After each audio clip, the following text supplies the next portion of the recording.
Guys welcome back to my channel. मैं हूँ दिव्या। आपका मेरे चैनल पर मोस्ट वेलकम। एंड अब हम स्टार्ट करने वाले हैं second part of the chapter टोपी शुक्ला फ्रॉम द संचय बुक। मैं आपको फर्स्ट पार्ट शेयर कर चुकी हूँ। सेकंड पार्ट जो बाकी था वो आज मैं आपको एक्सप्लेन कर दूंगी पूरा, और उसके बाद हम चलेंगे अगले चैप्टर की तरफ। तो क्या था इसमें, पीछे मैंने आपको क्या एक्सप्लेन किया था, जो इनके जो थे राही मासूम रजा जो थे, इनके जो राइटर थे इस चैप्टर के, जिन्होंने ये राइटर, और इसमें दो मेन कैरेक्टर थे, इरफान और टोपी, जिनका पूरा नाम था बलभद्र नारायण शुक्ला और सैयद जरगाम मुर्तजा। ठीक है, ये याद कर लेना, दोनों आपको पहले भी बोल चुकी हूँ। और इरफान क्या थे, इरफान के दादा और परदादा मौलवी थे, मैं आपको बता चुकी हूँ। उनकी दादी जो थी उन क्या है, एक नामाजी किस्म की थी, और क्या है वो बहुत जगह यात्रा कर चुकी थी। वो मैंने सब जगह नाम भी मेंशन कर दिए हैं। और वो कराची की रहने वाली थी, जो किसी मौलवी के घर उनकी शादी हुई थी दादी की। ठीक है, अब हम चलते हैं आगे। अब हम बात करते हैं टोपी की। जो टोपी है वो इरफान से अलग हो चुका है, क्योंकि उसके पापा का ट्रांसफ़र हो चुका है। कहाँ हो चुका है? मुरादाबाद जो है, इरफान के पापा का ट्रांसफ़र हो चुका है, और टोपी क्या है, अकेला रह गया, क्योंकि इरफान की दादी जो थी उसकी डेथ हो चुकी थी। मैंने लास्ट में भी आपको बताया था, उसकी दादी की डेथ होने के बाद क्या हो गया कि जो है इरफान है, उसके पापा का ट्रांसफ़र हो जाता है मुरादाबाद। तो ये 1 मार्क का क्वेश्चन है, आप देख लीजिए। जो इरफान के पापा का ट्रांसफ़र कहाँ हो जाता है? मुरादाबाद हो जाता है। ठीक है, उसके बाद हम आगे चलते हैं। जो क्या है, अब वो जो है टोपी, वो बहुत अकेला हो चुका है, और बात वो कर रहा है 10 अक्टूबर 47 लिखा है इसमें, तो 1947 है ये। ठीक है, तो क्या होता है, वहाँ पर दूसरे बंदे का ट्रांसफ़र हो जाता है। अब एंट्री होती है दूसरे जो हैं अपने कलेक्टर जो हैं। पहले तो इरफान के पापा थे, अब क्या है दूसरे कलेक्टर हैं ठाकुर हरिनाम। तो आपको ये भी याद रखना है कि दूसरे कलेक्टर कौन से थे? ठाकुर हरिनाम। पहले जो थे वो इरफान के पिताजी थे। ठीक है, और उनके 3 बच्चे हैं जो है डब्बू, बिल्लू और गुड्डू। इनके नाम भी आपको याद रखने हैं। ठीक है, और क्या है इसके बाद क्या है, सन 1947 में वो क्या बोलता है, 10 अक्टूबर सन 47 लिखा है इसमें खाली। तो वो कसम खाता है कि मैं आज के बाद ऐसा कोई दोस्त नहीं बनाऊंगा। कौन? टोपी कसम खाता है कि मैं कोई ऐसा दोस्त नहीं बनाऊंगा आज के बाद जिसका ट्रांसफ़र यहाँ से हो जाए, किसी गवर्नमेंट जॉब में जो जॉब करता है और जिसके पापा जॉब करते हो। मैं ऐसा कोई दोस्त अब बनाऊंगा ही नहीं, क्योंकि वो उससे अपने हर दिल की हर एक बात करता था। कौन? टोपी। किससे? इरफान से। ठीक है, अब चलते हैं आगे कि जैसे ये जो तीनों हैं, बिल्लू, डब्बू और गुड्डू, जो है वो बहुत क्या है, बहुत क्या कहते हैं, अपने में रहने वाले होते हैं जैसे, क्योंकि तीनों को एक दूसरे की कंपनी है, तो इसलिए वो एक दूसरे में रहते हैं। तो क्या है, वो टोपी को भाव नहीं देते हैं।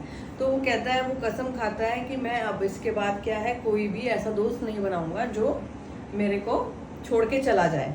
तो क्या है, मैं आपको बता चुकी हूँ कि जो अगले कलेक्टर हैं उनका नाम हरिनाम है, जो इनके 3 बच्चों का नाम भी बता चुकी हूँ। और अब क्या है, जो गुड्डू है ना, वो थोड़ा सा फ्लुएंट होता है इंग्लिश में। तो वो क्या है, जब उसके से मिलता है, किससे? टोपी से मिलता है, तो वो उसको भाव नहीं देते हैं। मतलब जैसे एक चौथा बच्चा है, जैसे 3 ही है, चौथा अगर वो चाहें तो उसको खिला सकते थे अपने साथ, लेकिन वो उसको खिलाते नहीं हैं। तो वो क्या करते हैं, जैसे ही वो आता है टोपी उनके अंदर, क्योंकि वो माली, गार्डनर वगैरह सब उसको जानते हैं, वो तो वही होते हैं ना। तो क्या होता है, माली, गार्डनर वगैरह जानते हैं टोपी को, तो वो उसको अंदर आने देते हैं उनके बंगले में, जो अगले अपने कलेक्टर थे उनके बंगले में। ठीक है, तो फिर क्या है, टोपी वो ना बैट बॉल खेल रहे होते हैं तीनों, ये तीनों डब्बू, गुड्डू और बिल्लू, ये तीनों बैट बॉल खेल रहे होते हैं। और जैसे ही टोपी एंट्री करता है उनके घर में, तो क्या बॉल उसके मुंह के ऊपर आती है सीधा, तो वो घबरा जाता है एकदम। और उसके बाद वो डिस्कशन चालू कर देते हैं। वो माली होता है, उसको एम्पायर बना रखा होता है। ये देख लीजिए, आपकी एनसीईआरटी की बुक में ही पिक्चर भी दे रखी है, अगर आपको कुछ नहीं समझ में आता। तो क्या है, टोपी थोड़ा सा अकड़ के उनसे बोलता है ना, तो वो उसको भाव नहीं देते और उसके मुंह पे लापड़ दे देते हैं। लापड़ इसमें लिखा है, थप्पड़ मार देते हैं उसको, स्लैप मार देते हैं। तो वो क्या है, वो वहाँ से चला जाता है और टोपी गिर जाता है, उसको थप्पड़ मारते हैं। तो क्या है, वो उसको बहुत गुस्सा आता है इस बात पे। तो उनके घर में एक और कौन है, बूढ़ी एक नौकरानी है सीता, जो क्या है, उसकी भी कदर उतनी ही है जितनी की टोपी की।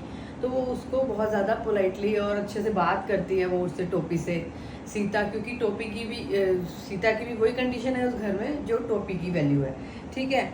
मुन्नी बाबू है जो, वो क्या करता है, उसकी वैल्यू बहुत है इनके घर में, टोपी के घर में। तो क्या है, जो भी पुराना कपड़ा होता है वो टोपी को दिया जाता है और नया मुन्नी बाबू के लिए सिलाया जाता है। तो वो क्या करते हैं, इसमें क्या होता है, सर्दियों के दिन में क्या होता है, एक ब्लेजर सिलवाया जाता है, नए कोट का कपड़ा आता है, भैरव के लिए नया कोट बना। तो टोपी क्या है, पुराना कोट उसको दे देते हैं, उसका मुन्नी का। तो वो क्या करता है, उठा के क्या करता है, केतकी के बेटे को, जो सीता थी नौकरानी, उसके बेटे को दे देता है उठा के। तो अब घर वाले बोलते हैं कि भाई अब तो तू सर्दी में ऐसे ही रहना, कि तूने अपना, उसको गुस्सा आता है ना कि भाई मुझे पुरानी चीज़ क्यों दे रहे हैं, उसके लिए नया आया तो डेफिनेटली मेरे लिए भी नया आना चाहिए, ठीक है। अब हम आगे चलते हैं। उसमें क्या होता है, 10वीं में पहुंचने के बाद क्या होता है, उसको बहुत सा पापड़ बेलने पड़ते हैं, मतलब वो फेल हो जाता है 2 बार। तो कहता है सन 49, मतलब 49 होता है 49 में होता है वो, 9th में वो होता है सन 1949 में। उसके बाद क्या होता है, 10th में उसे कब 2 साल बाद आता है, 92 में, मतलब 52 में वो 10th में पहुंचता है। तो वो बहुत ज़्यादा दुखी होता है, फेल हो जाता है, उसके सारे फ्रेंड्स छूट जाते हैं, छोटे बच्चों के साथ उसको बैठना पड़ता है, उसको बहुत अजीब सा लगता है। और दूसरे साल में उसको टाइफाइड भी हो जाता है। तो फिर क्या होता है, उसके बाद पहली बार फेल हुआ, फिर उसके बाद जो मुन्नी बाबू था उसका जो साथ में था वो फर्स्ट क्लास से पास हो जाता है। घर वाले उसको बहुत इंपॉर्टेंस देते हैं और टोपी को बिल्कुल इंपॉर्टेंस नहीं देते। तो वो बहुत ज़्यादा ऐसा फील करता है लोनली, क्योंकि उसका अब तो उसका फ्रेंड भी चला जाता है, इफन भी चला गया है वहाँ से। तो क्या सन 49 में उसने साथियों के साथ बैठता है, वो फेल हो जाता है। सन 49 मतलब 49 में आपको बता चुकी हूँ कि 9th क्लास में होता है, और 52 में वो क्या करता है, 52 में वो 10th क्लास में आता है। 2 साल फेल हो जाता है। तो वो अपने पिछले दो साल, जो पिछले साल 8वीं में थे, उनके साथ में बैठना पड़ता है उसको। ये सब जो काम था उसके लिए बहुत डिफिकल्ट था। जो दोस्त थे सारे उसको देख के हंसते थे, उसकी बातें करते थे। तो क्या करता था, उसे बहुत गुस्सा आता था, उसका कोई दोस्त नहीं रह गया था। जैसे सबके बीच में वो अच्छा खासा बूढ़ा दिखाई देता था, वो ऐसा उसको ऐसा फील होता है। तो अब उसके क्या होता है, उसके क्लास में क्या होता है, उसमें एक वहीद लड़का है, वहीद जो बहुत टॉपर है, मतलब टॉपर है वहीद जो, और उसके पिता जो है डॉक्टर शरफुद्दीन है, और वो क्लास का मॉनिटर भी है, ठीक है। तो उसके बाद क्या होता है, वो कहता है कि अब तो भैया मुझे जो भी हो जाए, वो क्या करता है, जो भी मुझे हो जाए, टाइफाइड उसको हो जाता है, जो भी होता है वो कहता है मुझे हार्ड वर्क करना है। और उसके घर में क्या होता है, मुन्नी बाबू को क्या होता है, पढ़ने के लिए अलग जगह दी जाती है, उसको डिस्टर्ब नहीं किया जाता। लेकिन जब टोपी पढ़ने बैठता है ना, तो मुन्नी बाबू को कोई ना कोई काम आ जाता है, उसकी मम्मी कोई काम बता देती है, उसकी दादी कोई काम बता देती है।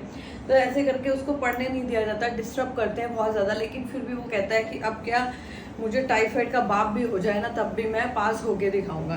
तो क्या होता है, वो क्या करता है, डॉक्टर जो भृगु नारायण नीले तेल वाले थे ना, वो खड़े हो गए, जिस पर घर में चुनाव और टोपी देखा, इम्तिहान सिर पर खड़े हैं उनके घर में। जैसे क्या है, वो इलेक्शन लड़ रहा है उसके घर में, और क्या है, वो उसके एग्ज़ाम है। तो क्या है, डेफिनेटली उसको क्या है, बहुत मैस हो गया उसको सब कुछ, जरा भी सन्नाटा नहीं है, उसके सिर पे इम्तिहान खड़े हैं, और वो कह रहा है कि मुझे पढ़ने नहीं दिया जा रहा है। तो ऐसा वातावरण में कोई कैसे, ऐसे एटमॉस्फेयर में कोई कैसे पढ़ सकता है इतने शोर में, ठीक है। और वो डेफिनेटली 2 बार फेल हो चुका था, तो इसलिए उसका पास होना बहुत ज़रूरी था। तो वो पास तो हो जाता है। तो उसकी दादी लास्ट लाइन में ही बोलती है, वाह, दादी बोलती है, भगवान नजरे बंद से बचाए, नजरे बंद मतलब बुरी नज़र से बचाए, रफ्तार अच्छी है, 3रे बरस 3रे दर्जे में पास हो गया।